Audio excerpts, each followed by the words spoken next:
Hey everyone, Mr. Regan here, and today we're going to be looking at reviewing how we should be completing our reasoning tool for our Chapter 1 model and looking at these 5 things to help us make changes to our reasoning tool and better create an explanation as to what's going on with our newt population. So let's go ahead and get started.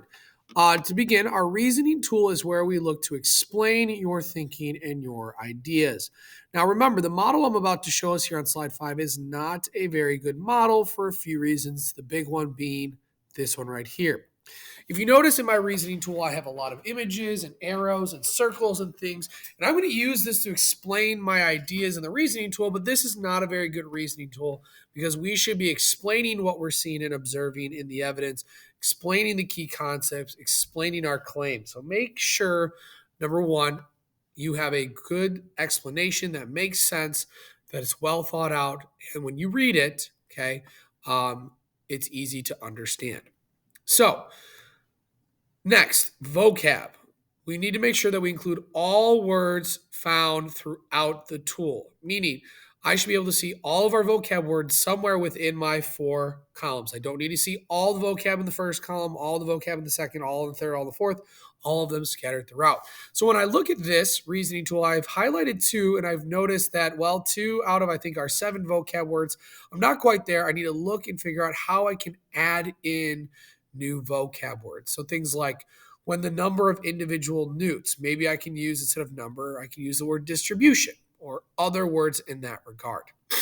So make sure that, number one, our reasoning tool explains our thinking, doesn't show, and we have all of our vocab words throughout. Next, our key concept. This needs to help you explain your evidence, and your evidence needs to be simple observations. So let me give you an example. When we look at our graph here of our 2 histograms, a simple observation I can make is in the population 50 generations ago, we had a lot of individual newts with low poison. And in today, we don't have any.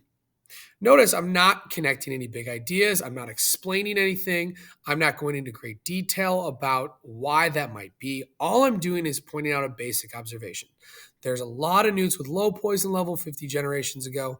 There's very few newts, in fact, no newts with low poison today. The second thing I might notice is there's very few newts with high poison. Today, there's a high number of newts with high poison. Notice, again, simple observations. Now I need to decide what key concept can help me explain my evidence. Well, one of the key concepts I have is the number of individuals with each trait in a population can change. And we can see that. We see that change happening in our histogram.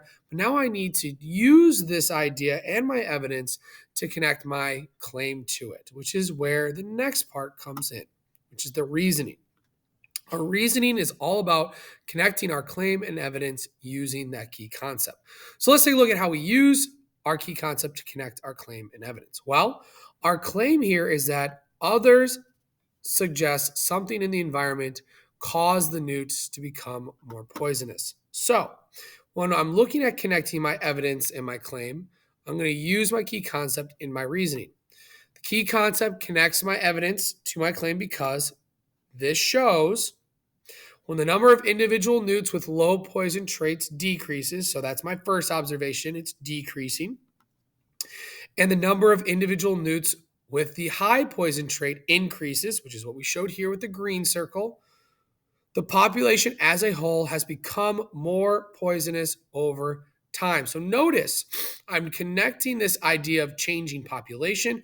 I'm connecting this idea that the newts are becoming more poisonous. And I can even go a step further and saying more poisonous over time because of something in the environment, okay? And from there, I've connected my basic evidence. What did I observe? Individual newts with decreasing traits, individual newts with increasing traits, overall population. I've connected my evidence and I've included my claim in there as well. Notice I'm connecting all of these ideas together. Okay. Now, if we look at the claim is number 2. Others suggest something in the environment caused the newts to become more poisonous. When we look at this claim, this is probably not a very good claim because, number 1, It's not very thought out. And number two, it doesn't give us a reason as to how or why. It doesn't give us a good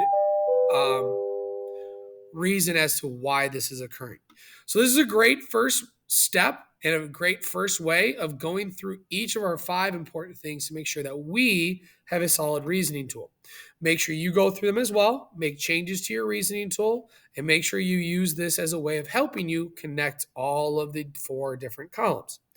If you have questions, reach out. Otherwise, good luck.